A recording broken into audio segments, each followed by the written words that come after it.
Okay, this is a long intro. I think we need to have a conversation about how the Big 12 approaches faith. And this isn't a faith-based podcast. This isn't about faith, honestly. This is about hate.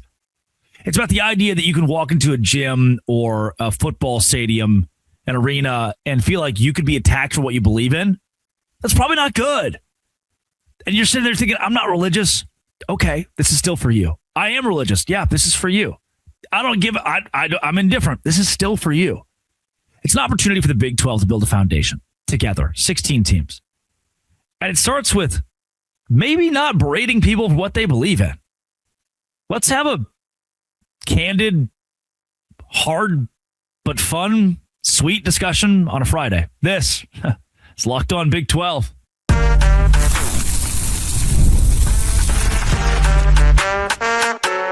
You are Locked On Big 12, your daily podcast on the Big 12 Conference. Part of the Locked On Podcast Network, your team every day. Happy Friday, everybody. Welcome to Locked On Big 12. I'm Drake Toll from America's #1 Big 12 podcast, Locked On Big 12. Thank you for making this show your first listen every single day.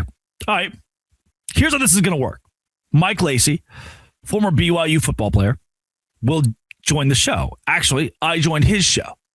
And on his podcast, we talked about my work with the Savannah Bananas, Beyond the Game podcast, my work with the Savannah Bananas, my coverage of the Big 12, how I got here, all that. It's a sweet conversation.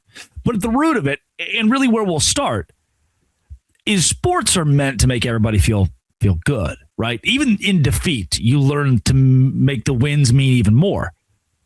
But what happened at Oklahoma State is not reserved just for BYU. There are Oklahoma State fans who are members of the Church of Jesus Christ of Latter-day Saints. And if nobody else, like if the conference is not going to say anything, if nobody else is going to make comment about this, like I'm happy being the guy who bridges the gap between sports and what people believe in, whether that's faith or politics or whatever. But to feel hate and discrimination at a Big 12 sporting event, like, yeah, that's for me to talk about. I'm happy to talk about that. So this isn't inherently a faith-based podcast or a faith-based episode. It's a hate-based episode. How to stop the hate in the Big 12. And again, this is me joining Beyond the Game, a podcast by a Big 12 football alum. I'll call it a Big 12 football alum. And just being honest. I hope you get something out of that. I do. Shout out to Mike for some really deep, really good questions. So you'll get to know me a little bit. You'll get to know why the Big 12 is going to be successful because they care about each other, or at least they need to. If you hit subscribe, I get to keep my job. Mike, let's do it. We are privileged and honored to have Mr. Drake Toll with us. Drake, welcome to the Beyond the Game show. Mike, pleasure is all mine to be here. And I know this was kind of a last second happenstance, but everything happens for a reason. And you ran into an old running buddy of mine from ESPN Central Texas. And now here we are. And I'm honored to be invited on the show. It was the funniest thing. First, let me share a short story because my wife and her friend were talking. Her friend walks into the house and she's a lady who's pretty involved in sports. She likes sports. She walks in the house. She knows I have a podcast. She says, have you guys heard the new BYU podcaster? His name's Drake Toll. Wow. And I said, hey, Drake, now this is for you, Drake. You got to leave some market for us, brother. I mean, you own, my gosh. I think you own Georgia to Utah, right? Something like that. Slowly but surely, the empire is trying to take over. But, Mike, for me, when it comes to, and surely we'll get to it because it's the hot button topic right now with BYU, is discrimination against faith. That is, you saw it with Oklahoma State in the basketball game, last night on Wednesday night. And man, for me, since BYU came to the Big 12, since the first time I visited Provo, I felt like it was my calling to represent a fan base that's underrepresented from the outside. I didn't go to BYU. I don't have any ties to BYU. I wasn't born into BYU, but I see a fan base that is that wins 12 games in football, you turn on national television and they can't even get a mention. Those three letters, BYU, are an afterthought. And if nobody else wants to carry the votes, if nobody else wants to be honest about the weight that BYU carries in college athletics today from football to basketball, if nobody else wants to, I'm happy to do so. And thank you. I mean, seriously, from the bottom of my heart, you heard that quote from Kevin Young after the game last night. And it's interesting to me. I was an ex-player. I played during the Mark Wilson, Jim McMahon, Steve Young years. Yeah. And those were some fantastic years. I'll share one little story with you. There was one year, 1980, when BYU and Utah, and we used to play in rivalry week, the week of Thanksgiving. Right. We were both playing for the WAC championship that year. Whoever won this game won the championship. And you can imagine how, and we were playing up in Salt Lake City.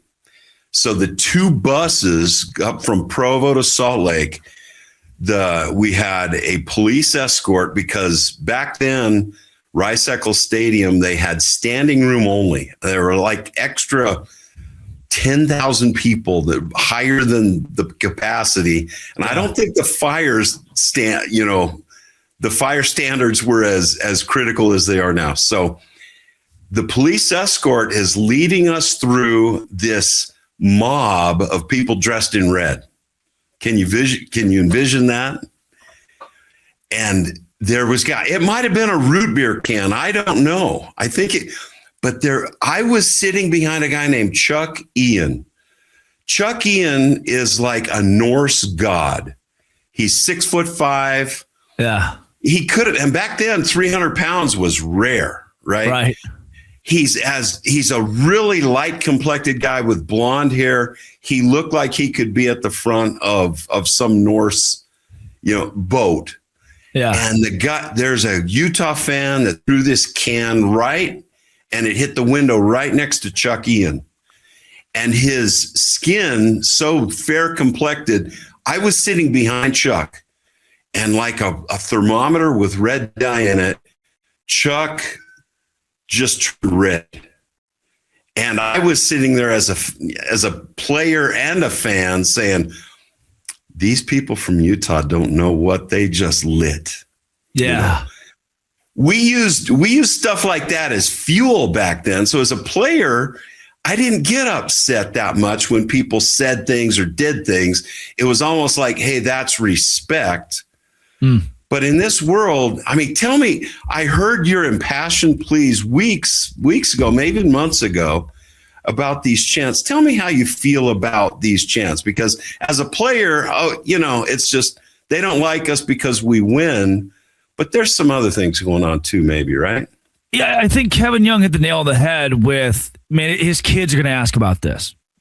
Mike, it has almost nothing to do with BYU for me too, which is weird. It has more to do with the Utah fan who is a member of the Church of Jesus Christ of Latter-day Saints, or the Oklahoma State fan who's LDS, who's sitting in the arena saying, hey, I'm a member of the church because when I was in 5th grade, a missionary in Ardmore, Oklahoma, came to where I was eating lunch, and we struck up a conversation, and my life changed that day, right? And now they're an Oklahoma State fan at Gallagher Iba Arena, and hearing that from the student section. That's who I think about more than I think about the staff of BYU. And certainly they should be in that conversation, the players of BYU. But the human beings, the human element of this that gets passed over is the guy who's an Arizona fan who heard this and thought, wow, I'm not welcome at a basketball game in the Big 12. The conference is not going to say anything, do anything about it. To the shooting survivors, the Michigan church shooting survivors who were in attendance in Cincinnati when this happened. It happened against Cincinnati when BYU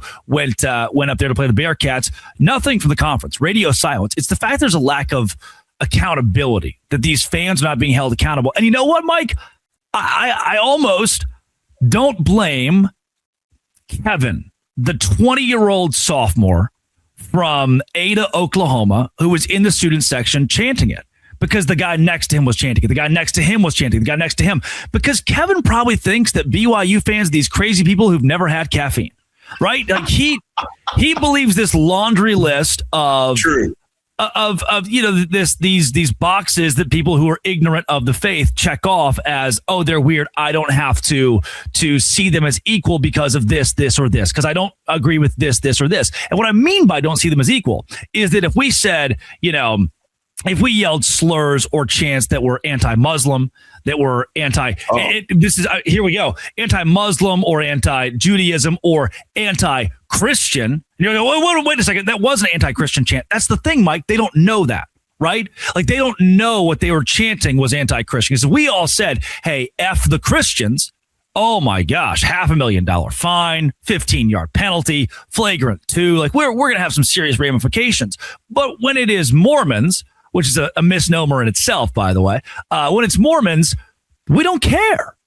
People don't care because they don't get it. They're ignorant to it. And so for me, as someone of faith and not a member of the church, I see discrimination that is not being handled by a governing body, not being referenced by a governing body. That's what I take issue with. Hey, today's show is brought to you by FanDuel. FanDuel is exactly where I go during the Super Bowl. Last call for football. FanDuel is the place to be, and new customers for Super Bowl 60 can bet just $5 and get $200 in bonus bets if you win. Make it count. After the Super Bowl, the season is over. Last call for football on FanDuel, an official sportsbook partner of Super Bowl 60.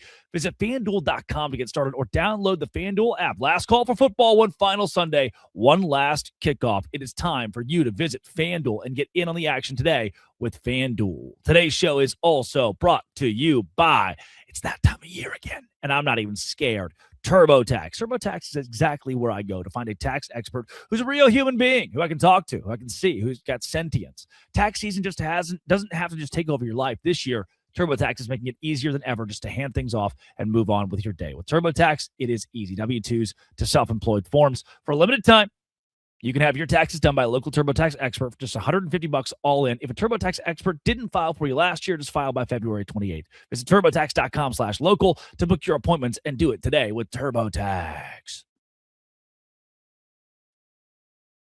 And thank you for standing up that way. As an ex-player, it hasn't bothered me. Yeah. But as a fan, and yes, as I lived in New Mexico for the longest time. And we raised our family. We take and back in the Western Athletic Conference years, when Utah and BYU were playing against Wyoming and UM, they didn't like BYU. And I always said, I was from California. I didn't know that much about the rivalry between the schools or even the anti-religious bigotry.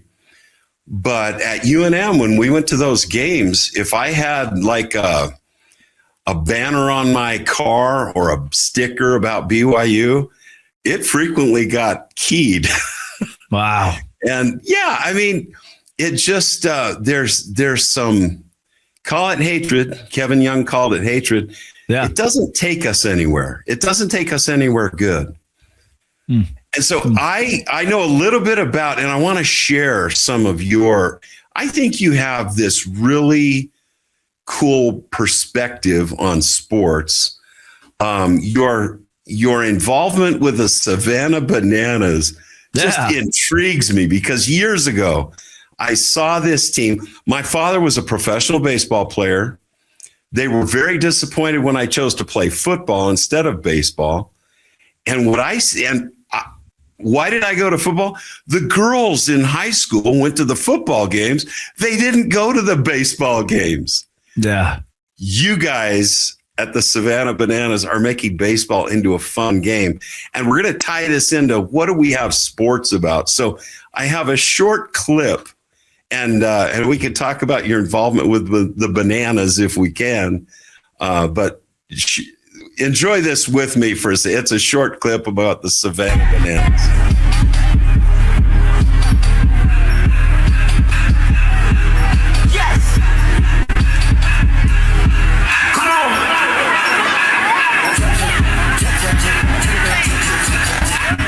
One high to left, pretty much straight to Robert Anthony Cruz, back pedaling, back flipping, makes the catch. It's a rack flip. I think Mesa, Arizona, 2025. I was in attendance to that game. I was calling that game with the organization. You're right up my alley here, Mike. You're speaking my language. I mean, seriously, that makes baseball, which for a lot of, not for me, I love baseball. I love the stats. I love teams. Baseball, I think, connects us in a lot of ways. This Savannah Bananas makes baseball, which can be boring to a lot of people, fun. Tell us about your involvement with the Savannah Bananas. Yeah, so I'm starting my third tour, actually, this year. And, Mike, at the time of recording this, I just got wrapped up doing play-by-play for the Party Animals and the Indianapolis Club. I'm still in my Party Animals garb, actually. Animals. You're BYU and you're Party Animal. How does that work? Right, you got to mix it all up. I'm like the Austin Collie of the world. I'm taking after him. I've taken a lot of notes from that guy. You know, what's so cool about being hired with the Party Animals, it actually ties into my love for the Big 12, for BYU, for my hometown of Valonia, Arkansas, is it's the underdog. Like when I got hired with the Bananas, it was not, hey, we want you to facilitate the Savannah Bananas. They brought me in. We want to bring you in to help grow our auxiliary brand, the second brand, the Party Animals. We want to make them as big as the Savannah Bananas. And now the Animals have 3 million followers on TikTok and 1 million followers on Instagram, and we've sold out the Comerica Park, home of the Detroit Tigers, for just the Party Animals. No bananas in sight. It's the growth of the sport of banana ball, is that now with 6 teams, we can spread across the country. So I don't need to have a podcast about the SEC. I don't want to talk about the Lakers or the Yankees or Duke basketball. I don't even need to be at the forefront of the Savannah Bananas. I love to build. I love to take what is underrepresented and underrecognized and give it a voice. Give it publicity. Give it something to promote to the world. And that's what Banana Ball has been for me, the opportunity to work hand in hand in the front office as a front office member of the Savannah Banana. I mean, my email is drake@thesavannahbananas.com. But it also redirects to drake@thepartyanimals.com. So my involvement here has been spectacular. And Mike, any given week that you see a dance go viral, a song go viral, a walk-up go viral, that could have been me on a Tuesday giving that pitch of, hey, let's have Tanner Thomas go to the plate with Heart Attack by Demi Lovato and use these 3 props. And I go in and I build that alongside our incredibly talented team. We have players that execute it, and then they go viral every weekend. So I'm having a blast over here. How in the heck does a guy who obviously these are real ball players? Yeah. And then they also, they choreograph, they dance, they do acrobatic flips while they're making a catch out in the outfield. It's crazy and fun. It makes that game fun. Yeah, it does. And for me, I had a mentor one time. I applied for a broadcast award. And you had to submit, 10 or 15 minutes, your best calls, your best stuff, right? Mike, this is 3 years ago. And the guy facilitating the award, he calls me and he said, "You are terrible." I said, "What?" And he's like, "You don't have any of the mechanics down. You're talking when you're not supposed to. You're not giving the right keys that we want more down and distance. This is just, I don't even know what to do with this because it's so technically bad." But you know what he said right after that, Mike? He said, "But you know what? You're a star." He said, "You're a star." He said, "I want to coach you. I want to teach you." He said, "Because you don't need all the technical stuff if you're that different. You bet on yourself like that. If you really believe in what you're doing and what you want to do, we can turn you into a star." And John Chalesnik is his name. He may not have been that abrasive when he first called me, but it sounded that way. It sounded like he was being and he was being critical of how I broadcast games. He said, "Look, you may never win a traditional award, but you don't want to, do you?" I said, "No." And to be in a place that emphasizes fun, that emphasizes changing the game of baseball, but also promoting the game of baseball, like the Savannah Bananas. Mike, there are so many people who are like, "Oh, it's not for me. I hate it. They're ruining baseball. It's a mockery." Until you see it. Until you get in the middle of it, you feel this communal effervescence. It almost feels like a BYU football game. When the fire dancers come out and Cosmo's banging the drum, there's this communal effervescence. We're all in this moment together, happy because of what's happening in front of us. That's what we've built with the Bananas, and I think that I fit in perfectly as somebody who's always wanted to bring something different, happy, fun to the scene. everybody, Button in here. Today's show is brought to you by Mazda. Mazda is exactly where I've gone. In the last year, driving a Mazda has kind of changed the game for me. Those who are moving the game forward are moving it forward with Mazda. And right now, wow, no doubt, Arizona basketball is moving the game forward. They're the highlight of the week every week at this point, dialing in every detail to give it an extra fire. That's why they win. It's that hard work, extra effort off the court, dialing in those details that give you the grit and I never quit mentality. We put that same passion into every Mazda model. Highlights make the real. What it took to get there makes it count for Arizona basketball and for Mazda. There is more to a Mazda because there's more to you. Mazda. Move and be moved. And that's the essence of sports, Drake. Yeah. Seriously, we all want to compete. It's disappointing when it's disappointing when my team loses. I'm sure when your team loses, Drake, you don't feel great about it. Yeah. But it does connect us. And I don't know. I was making light of the chants that they were doing. I was making light because, the proper style is to say, F the members of the Church of Jesus Christ of Latter-day Saints, right? Right. That's the beauty. I mentioned it's a misnomer, right? They don't even know what they're saying. Well, no, I mean, if they really don't want to be abusive, you use the proper name. And yet it's almost like I redact the fine. If they're going to go as far as to say F the Church of Jesus Christ of Latter-day Saints and coordinate that as a chant, you know what? Fine. I'll let them have it. That might cause it to stop happening because it's too hard. It doesn't happen in one breath. But seriously, sports bring us together. I think you have a religious background. I do too. I'm a convert to the church. And so I see both sides. I have really strong friends who are Baptist, and down in New Mexico, they'd say, "Hey, Mike, I really like you, but I don't like your church." Yeah. And and I can tease them about their beliefs and they can tease me, but I don't know. If we don't want to make a Sunday school class out of this, Drake. Sure. I think of the scriptural reference where Jesus, talked to his disciples, and they didn't like the Samaritans up in the north because the Samaritans believed a little bit different than the rest of them, right? Yeah. And so the Jews at that time didn't like the Samaritans. And what was really cool about Jesus and his teachings, because I love people of all faiths. I mean, the fact that you try to have something that leads you to good, but I'll get off my soapbox in a second. If I'm a Baptist and I'm looking at the Mormons, let's talk about them as they're like the Samaritans, and Jesus said, love them. And if I'm a Mormon or a member of the Church of Jesus Christ of Latter-day Saints, I want to love them. And so I know a lot of people in the background of all these schools in the Big 12 are trying to do what's right. The student section might go crazy. Like Bob up there in the stands, the guy next to him starting to yell, and okay, I'll join in. But one of the things I love when I see the BYU folks passing the ice cream up in the stands to the fans of the other team, and I think I heard the Oklahoma State fans try to overwhelm the students by saying, maybe I wasn't hearing it right, but it sounded like they were saying, "Let's go Mormons" or something to try to drown it out. Did you hear that, or was I just making like a "Let's go Cowboys" or some sort of, it sounded like there was almost something clashing. There you go. Yeah. There you go. Hey, but what you're doing in sports, I want to help people tell their stories. Because I think every human being has a story, and your story is fascinating.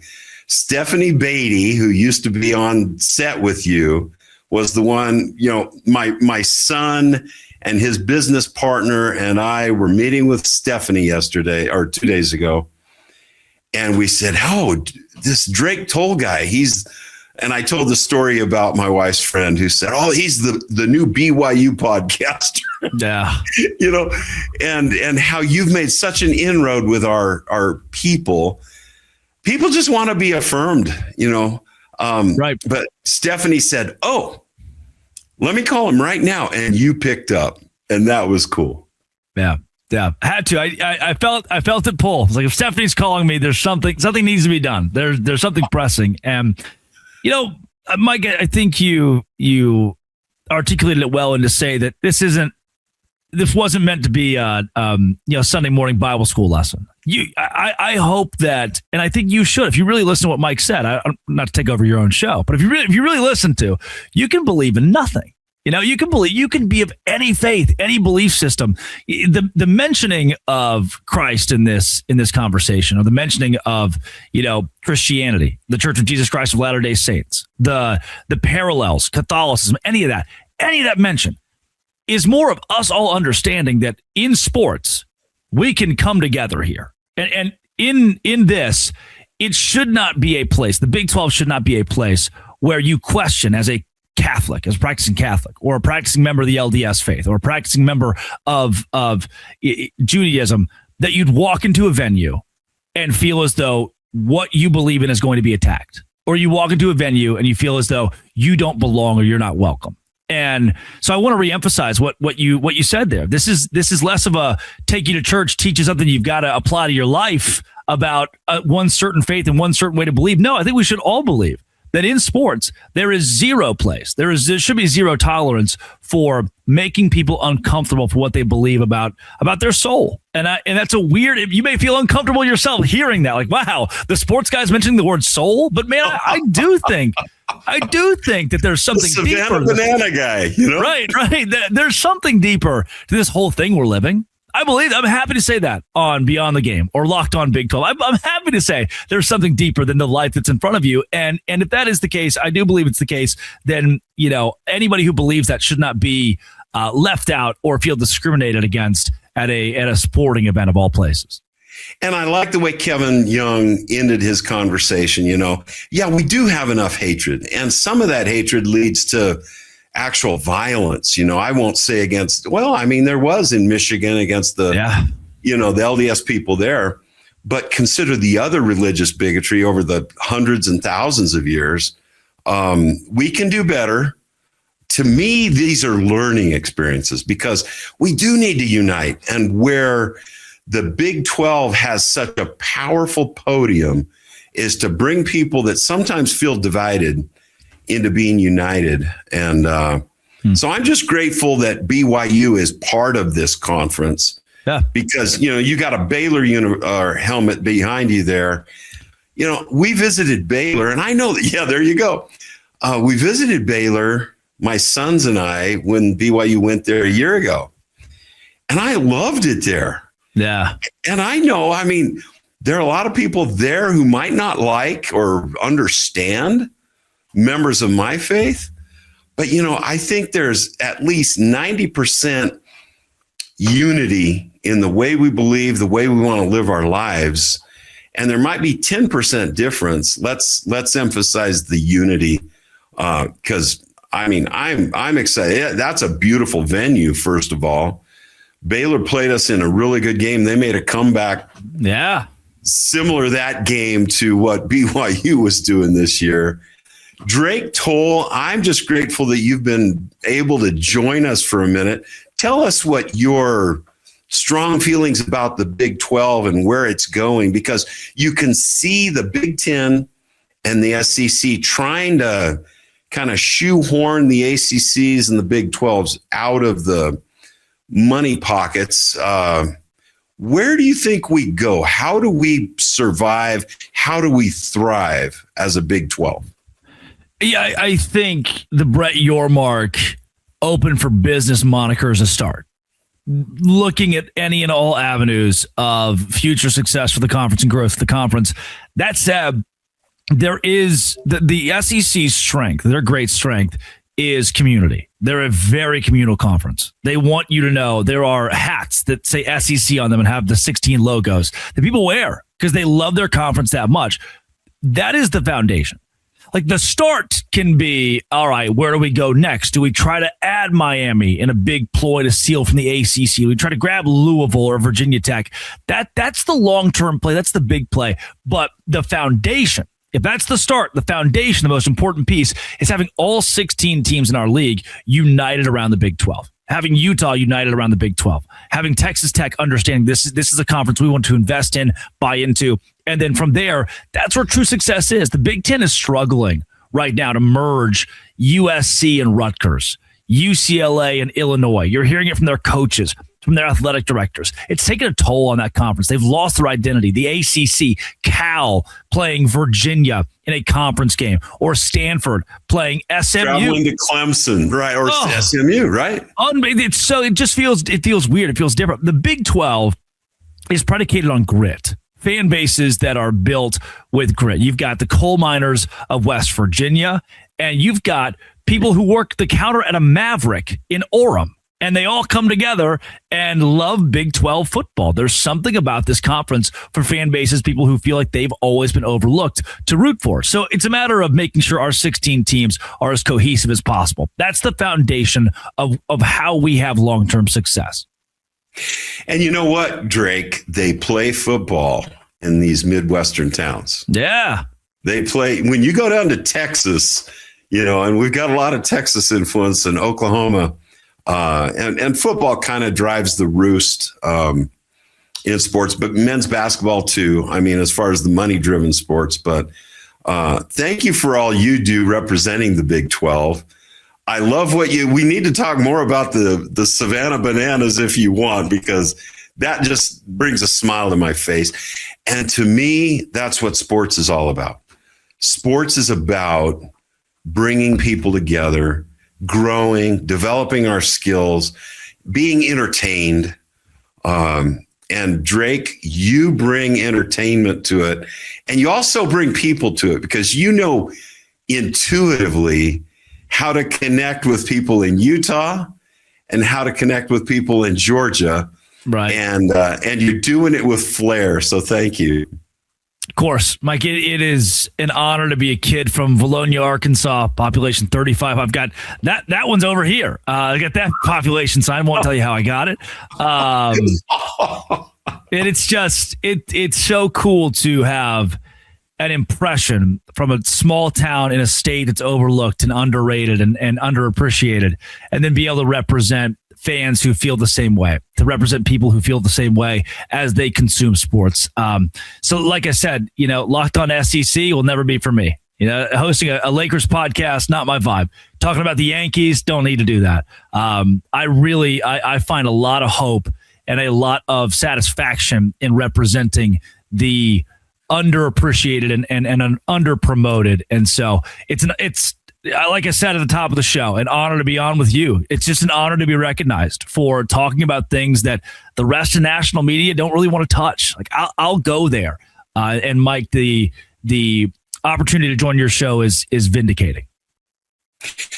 Drake, I'm on your team in that same emphasis. We want to join, we want to grow. And yes, we're underrepresented. Sometimes we're underappreciated or especially misunderstood. Yeah. That only provides us opportunities to grow. That's right. If a young fan at Arizona or Oklahoma State says something they probably shouldn't, or later I'm ready to grow with it. Let's grow and let's be better. Thank you for making the world a better place, Drake. I hope to visit with you again more. Always, Mike. This is great. Okay, that's Drake Toll, not just the BYU podcaster, but the guy who represents the Big 12 and is out there to get the underrepresented viewed. Thank you, Drake. Of course, Mike.